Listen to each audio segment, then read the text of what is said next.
진돗개의 원산지는 한국이며 처음으로 발견된 섬인 진도의 이름을 따서 명명되었습니다. 그 이전에는 이 섬이 본토로부터 고립되어 있었기 때문에 대부분의 사람들은 진돗개의 존재를 알지 못했습니다. 캐나다 CNN 기자가 몰래 촬영한 맹견이라 불리던 진돗개 한밤중 행동에 전 세계인들 3초 만에 눈물 쏟아낸 이유. 실제 상황. 진돗개는 저게 가능하다고? 여기 캐나다 노바스코샤라는 시골 마을에는 12월에 매서운 한파가 차갑게 내려앉아 있습니다. 그런데 불빛 하나 없는 캄캄한 밤에 한 가정의 대형견이 우렁차게 짖기 시작하는데요. 민원 신고까지 빗발치자 참다 못해 손전등을 들고 나가 개를 끌고 들어오려고 합니다. 그런데 그 순간 아무도 없는 어둑한 방거리를 미친 듯이 달리는 듯한 발자국 소리가 들리네요. 눈치 없이 계속 짖어대는 대형견을 뒤로 한 채 견주는 손전등으로 마당 밖을 비춥니다. 그리고 견주는 공포에 질려 비명을 지르며 쓰러지고 맙니다. 도대체 그 견주는 한적한 새벽에 무엇을 목격한 것일까요? 안녕하세요. 저는 캐나다 노바스코샤라는 시골에 살고 있고 초등학교 교사로 근무 중인 엘리시아라고 합니다. 캐나다는 겨울이 추운 나라로 잘 알려져 있는데요. 제가 살고 있는 위니펙 도시는 특히나 더 추운 데다가 2월의 겨울은 그 강도가 아주 매서운 시기입니다. 그 시기쯤에 외출하는 건 단언컨대 목숨을 거리에 내놓고 사는 것과 같을 정도지요. 그런 12월의 어느 날 우연히 저희 학교 근처에서 검은 대형견이 발견되었습니다. 그 대형견은 캐나다에서 보기 어려운 특이한 종이었습니다. 캐나다 성인들에게도 낯선 개인데 아이들 눈에는 얼마나 생소했겠습니까? 그래서 저희 학교 아이들도 그 검은 개에게 호기심을 보였어요. 흔히 보지 못한 견종이라는 이유로 아이들은 그 개에게 돌을 던지고 괴롭혔습니다. 저뿐만 아니라 그 모습을 본 시민들은 아이들의 행동을 말렸어요. 그럼에도 한참 말썽을 부릴 시기인 아이들의 장난을 감당해내는 건 무리가 있었습니다. 한 번은 제가 교실에서 도대체 왜 그렇게 가만히 있는 개를 괴롭히냐고 물은 적도 있었는데요. 저는 그날 아이들의 대답을 듣고서 크게 충격을 받았습니다. 처음으로 사랑스러운 아이들이 못된 악동처럼 느껴졌어요. 아이들은 그저 그 개를 못생겼다는 이유로 괴롭히고 돌을 던졌다고 하더라고요. 그 이유를 듣고 나서 저는 아이들을 더 다그치며 단속했지만 아이들의 버릇은 쉽게 고쳐지지 않았어요. 결국엔 아이들의 악랄함이 끝을 보이고 말았어요. 저는 아주 잔혹한 장면까지 마주하게 되었지요. 퇴근하는 길에 또 아이들 손에 괴롭힘을 당하고 있는 그 개를 보았는데요. 돌을 맞고 피 흘리며 쓰러지는 모습을 본 겁니다. 저는 그날 처음으로 학생들에게 욕을 섞어 화를 냈어요. 선생으로서 침착하게 대응해야 한다고 비난하실 수도 있겠지만 사실은 일부러 욕을 섞은 것도 있습니다. 큰 부상을 입은 개를 보니 더는 아이들을 곱게 타일러선 안 되겠더라고요. 아이들에게 문제의 심각성을 인지시키지 않으면 이 같은 일이 또 발생할 것 같았습니다. 기본적으로 생명은 모두 소중한 것임을 알아야 하잖아요. 저의 거친 다그침으로 인해 아이들이 이 상황에서 위기와 공포를 느끼길 바랬어요. 저는 멀뚱히 서 있는 아이들을 등지고서 다친 개를 제 차에 태웠습니다. 당장 가까운 병원에 데려갔어요. 동물병원에서 치료받게 한 뒤에는 제가 그 검은 개의 임시보호자가 되어주기로 결심했습니다. 그 개를 사랑해줄 좋은 가족을 찾아서 보내줄 생각이었어요. 그렇다면 제가 그 검은 개에 대해 잘 알아야 하는데 생각해보니 저는 그 개에 대해 아무것도 모르더라고요. 그래서 저는 동물병원 측에 개에 대해서 궁금한 점을 물었습니다. 우선 그 개는 한국의 국견인 진돗개라고 했어요. 그 말을 듣자마자 이해할 수밖에 없었습니다. 제가 알고 있는 진돗개의 모습은 하얀 빛깔이거든요. 그래서 안 물어볼 수가 없었어요. 왜 이 진돗개는 까만색이냐고 혹시 돌연변이냐고 물었죠. 저는 의사 선생님의 답변 덕분에 진돗개에 대해서 더욱 풍부한 지식을 얻을 수 있었어요. 진돗개는 종류가 많아요. 흔히들 알고 있는 백구 말고도 황구, 제구, 블랙탄, 호구, 내눈박이, 흑구 등이 있는데 이 개는 흑구라서 온몸이 검정색인 거예요. 백구, 황구와 달리 나머지 진돗개는 한국의 국견종이라고 해도 천연기념물에 등록된 종류는 아니라서 잘 알려지지 않은 것이라고 했습니다. 특히 흑구는 유럽에서 독특한 생김새 때문에 미움을 받는 개라고 합니다. 우리 학교 학생들에게 미움받던 개의 모습이 떠오르면서 왠지 그런 신세를 타고난 흑구가 불쌍하게 느껴졌어요. 생김새 때문에 미움을 주는 건 어느 생명체에게도 해선 안 될 짓이라고 생각하거든요. 그렇기 때문에 더더욱 정말 좋은 보호자를 찾아주어야겠다는 생각이 들더라고요. 그런데 보호자를 찾아주는 것이 제 마음과 달리 쉽지 않을 것 같았어요. 흑구는 오랜 방치와 학대 속에서 기본적인 돌봄조차 받지 못한 유기견이었습니다. 부상뿐만 아니라 각종 질병과 세균 감염으로 추가적인 치료가 필요한 상태였어요. 게다가 의사 선생님이 보기에 흑구는 사회성이 결여되어 사람과의 유대가 제대로 형성되지 않은 것 같다고 합니다. 그래서 흑구의 몸의 상처와 질병은 회복될지라도 마음속에 깊이 박힌 고통은 쉽게 회복하지 못할 거라고 했어요. 예상 밖의 난관을 마주해 당황스러웠어요. 그래도 희망이 없진 않았습니다. 의사 선생님 말로는 진돗개는 영리하기 때문에 구조해준 사람의 은혜를 기억한다고 합니다. 마음의 문을 열지 못해서 저를 경계하는 것일 뿐 저에 대한 고마움을 느끼고 있기에 제가 관심을 지속적으로 충분히 보여주면 흑구는 금방 마음을 열 것이라고 했어요. 그때부터 제 일과에는 퇴근 후 동물병원에 입원한 흑구의 병문안을 다녀오는 것까지 추가되었습니다. 하지만 흑구는 마음을 열지 않았습니다. 오히려 병문안을 온 저를 향해 짖기만 했죠. 뭐 이런 멍청한 개가 있나 싶었습니다. 화가 나기 시작했어요. 제가 화를 내면서 흑구에게 제발 은혜 좀 알라고 다그쳐서일까요? 언제부턴가 밥그릇이 무서워 바닥에 뿌려준 사료만 먹고 사람만 보면 꼬리를 숨기고 떨기도 했고 또 구석에서 웅크리기만 했습니다. 그러던 어느 늦은 밤 동물병원 근처에서 화재가 발생했습니다. 불길은 금방 번지기 시작했고 병원의 모두가 긴장했습니다. 병원 스태프와 환자들이 급하게 대피하는 와중에 저는 흑구를 생각하며 본능적으로 그의 방으로 달려갔습니다. 흑구는 불안과 공포로 인해 구석에 웅크리고 있었습니다. 그 순간 저는 흑구를 구해야 한다는 것 외에는 아무것도 생각할 수 없었습니다. 화재 경보가 울리는 소음 속에서도 저는 흑구를 진정시키기 위해 최대한 차분한 목소리로 말을 걸었습니다. 무서워하지 마. 널 꼭 안전한 곳으로 데려갈게. 처음에 흑구는 제가 다가가자 더 크게 짖으며 물러섰지만 저는 포기하지 않고 천천히 그에게 다가갔습니다.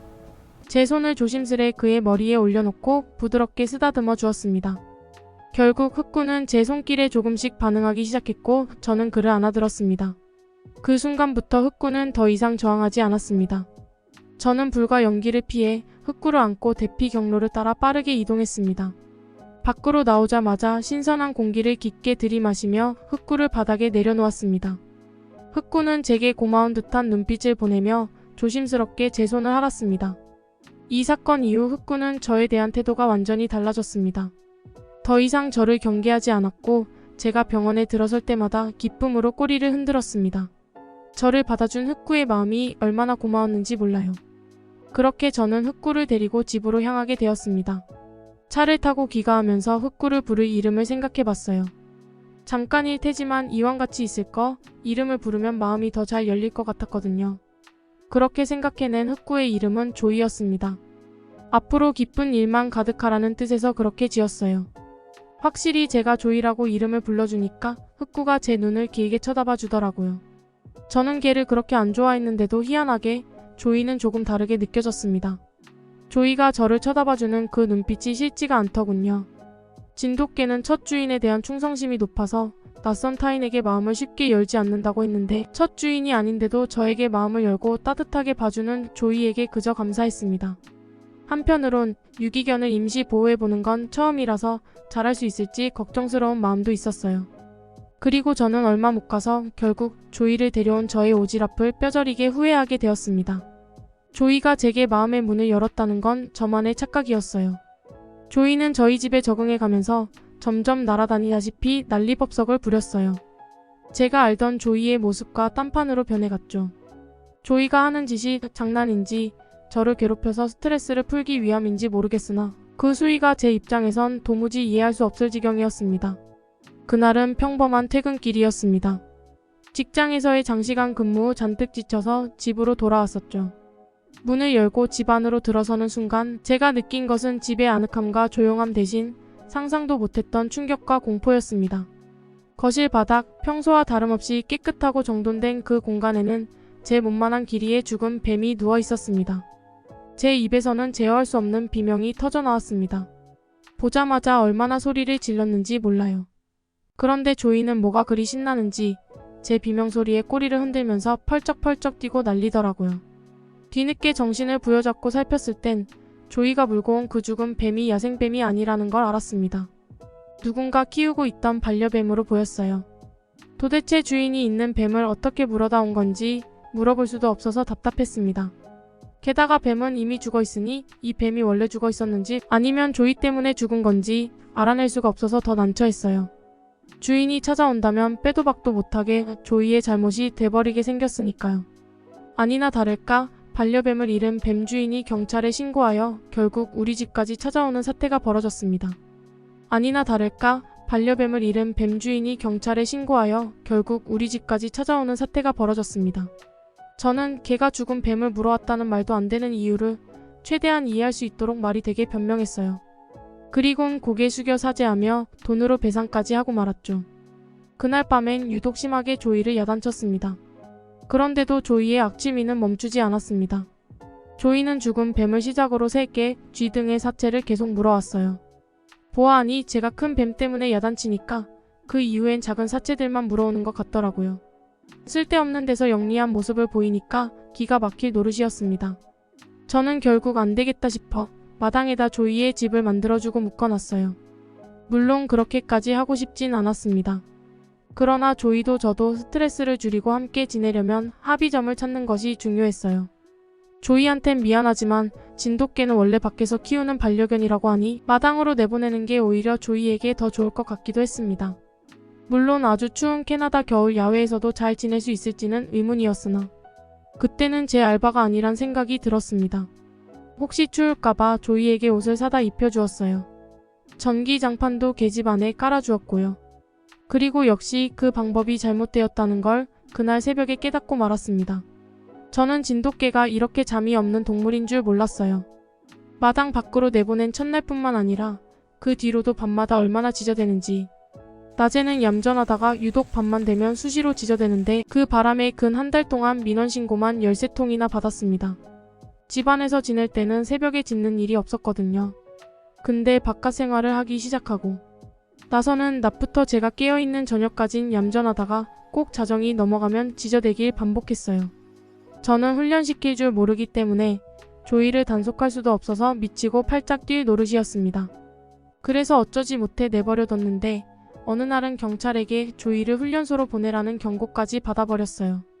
경찰에게서 경고장을 받고 나니 짬내서 반려견 훈련법을 공부라도 해야겠더라고요. 저는 그제야 본격적으로 조이를 훈련시켜 보려고 했습니다. 제일 급한 부분인 시도 때도 없이 짖는 것만 고쳐진다면 살만할 것 같았어요. 그런데 곰곰이 생각해보니 조이가 왜 밤에만 짖는 건지 알아야 고치든 말든 하겠더라고요. 그래서 그렇게 마음먹은 그날은 자지도 않고 조이가 짖기 시작하는 밤이 오길 기다렸습니다. 그리고 새벽 1시 30분이 넘어가던 시각. 드디어 조이가 짖기 시작했어요. 저는 바로 방을 박차고 마당으로 나갔습니다. 조이는 원래 제가 기척을 내면 귀신같이 알아채고는 저를 쳐다보며 꼬리를 흔듭니다. 그런데 그날은 좀 다르더군요. 조이는 저를 한 번도 돌아보지 않았고 그저 어딘가를 보고 계속 짖기만 했습니다. 자기 목소리 때문에 제가 나온지 모르는 건가 싶어서 저는 조이를 불러봤어요. 조이, 조용해야지. 그랬는데도 조이는 제 말을 아는 채도 듣는 채도 안 하고 계속 같은 곳만 바라보며 짖었습니다. 결국 저는 조이에게 더 다가갔어요. 어딜 그렇게 보나 싶어 조이가 보는 방향으로 저도 시선을 옮겨봤습니다. 아무것도 없는 깜깜한 방거리만 눈에 들어오더군요. 제가 살고 있는 곳은 시골 동네라서 주민이 우리 집 포함해 몇 채밖에 되지 않는 곳입니다. 상대적으로 인적이 드문 위치기에 조이처럼 짖어대면 시끄럽게 울려 퍼질 수밖에 없었어요. 저는 조이에게 그만하라고 계속 야단을 쳤습니다. 제발 그만하라고. 그만 짖어 좀. 이 멍청한 개야. 그러나 조이는 제 말을 듣지 않고 거의 피를 토할 것처럼 안간힘을 쓰면서 더 크게만 짖어댔습니다. 그 모습은 평소 낮에 잠깐씩 짖는 거랑은 느낌이 달랐어요. 제가 알던 조이가 맞나 싶을 정도로 낯설었죠. 이렇게 피토할 듯 짖어대니 민원 신고가 줄줄이 들어올 만하다 싶었습니다. 그런데 왠지 모르게 그런 조이를 강력하게 말릴 수가 없더라고요. 작정하고 다그치며 조이를 억지로 집 안으로 데리고 들어갈 수도 있었는데 마치 조이의 행동이 무슨 메시지를 주는 듯한 느낌이 들었습니다. 자꾸 어느 한쪽만 보고 있는 조이의 행동이 너무 의문스러워서 저는 집에 들어가 손전등을 들고 나왔어요. 조이가 짖는 쪽으로 손전등을 비춰보았습니다. 조이가 제게 알려주고자 하는 것이 있다고 믿어졌기 때문이었죠. 하지만 역시나 제 눈에는 아무것도 보이지 않았고 실제 아무것도 없었습니다. 저는 그만 조이를 진정시키고 이제 진짜 데리고 들어가려 했어요. 그러던 그 순간 어디서 의문의 소리가 들리기 시작했습니다. 한적한 동네라 그 소리는 갈수록 더 선명하게 귀에 꽂혔어요. 그건 다름 아닌 누군가가 달려오는 발소리였습니다. 그런데 듣기만 했을 땐 절대 한 사람의 발소리가 아니었어요. 짧은 순간 군인들이 단체로 훈련하며 달리는 건가 싶기도 했습니다. 저는 조이에게서 신경을 돌려 다시 마당 바깥쪽을 비춰보았습니다. 그리고 얼마 안가 손전등에 그 의문의 정체가 비춰졌는데요. 그 정체를 확인하자마자 저는 그대로 비명 지르며 주저앉아 버렸어요. 야생무스 한 마리가 제 손전등 불빛을 보고서 미친 듯이 달려오고 있었거든요. 그 야생무스는 얼마 안 가서 우리 집 마당에 벽을 들이받았습니다. 그 순간 조이는 더 미친 듯이 몸부림치며 짖어댔어요. 마치 조이는 야생무스의 존재를 미리 알고 있었던 것처럼 놀라지도 않고 같은 행동만 보였습니다. 조이는 목줄에 목이 심하게 결릴 정도로 몸서리를 쳤어요.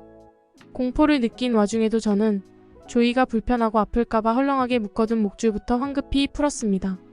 그리곤 조이를 데리고 서둘러 집에 들어가 경찰에 신고하려고 했어요. 그러나 제가 허겁지겁 목줄을 풀자마자 조이가 그대로 집 밖으로 뛰쳐나가버리는 겁니다. 안 돼 조이. 이미 대문 밖으로 나가버린 조이를 향해 큰 소리로 외쳤지만 역시나 야생무수에게 정신이 빼앗긴 조이는 제 말을 듣지 않았습니다. 그렇다고 제가 직접 나가서 조이를 잡아올 수도 없었어요. 캐나다의 야생무스들은 유독 덩치가 크거든요. 자동차조차도 상대하기에 벅찬 마당인데 성인 여성인 제가 무얼 할 수 있겠습니까? 제가 조이 때문에 그저 안절부절 못하고 있을 때 밖에서는 야생무스가 여전히 벽을 들이받고 있는 상황이었습니다. 야생무스의 공격이 계속된다면 벽이 금세 허물어져 버릴지도 모를 일이었어요. 자칫 조이의 생명이 위급할지도 모를 상황이라 제가 나가봐야 하는데 야생무스가 너무 커서 두려웠어요. 이건 조이가 아이들에게 돌맞는 상황에서 구조하는 것과는 차원이 다른 문제였습니다. 제가 빨리 정신을 차리고 경찰에 신고하는 것이 그나마 조이가 살 길일 것 같았어요. 그래서 황급히 집 안으로 뛰어 들어가려 했죠. 그런데 그 순간 계속 벽을 들이받던 야생무스가 갑자기 공격을 중단하더라고요. 알고 보니 계속해서 하찮게 짖고 있는 조이에게 관심이 옮겨간 거였습니다. 그 이후에 이어진 조이의 돌발 행동은 그나마 구조할 수 있겠다는 희망을 붙들고 있던 제 마음을 단번에 무너뜨려 버렸습니다. 조이는 야생무스의 관심을 오롯이 혼자 안고서 그대로 달아나 버렸어요. 그런 조이의 뒤를 야생무스가 따라서 쫓았습니다. 그 바람에 야생무스는 자연스레 동네에서 멀어지게 되었어요. 어떻게 보면 저와 동네는 무사히 위기 상황에서 벗어난 것이었죠. 그 이후 저는 떨리는 다리를 애써 힘주고서 달려가 당장 경찰에 신고했습니다. 그러나 경찰이 와도 주변을 수색하는 것 말고는 할 수 있는 게 없었어요. 사실 경찰이 해결해 줄 수 없을 거란 걸 알고는 있었지만 그래도 기댈 곳이 경찰밖에 없었습니다. 신고한 당일에는 야생무스도 조이의 흔적도 발견하지 못한 채 수색이 끝났어요. 경찰들은 철수했지만 저는 그럴 수가 없었습니다. 저는 한숨도 못 자고 그 추위에 마당을 서성이며 조이가 돌아오기만을 기다렸습니다. 조마조마하게 기다리면서 별의별 생각을 다 했는데요. 문득 동물병원에서 해줬던 의사의 말이 떠오르더라고요. 진돗개는 강추위에 약해서 사실상 캐나다에서 살기엔 힘든 견종이에요. 캐나다의 12월은 혹한기를 넘어선 수준입니다. 전기장판이라도 있는 계집이 아닌 밖을 계속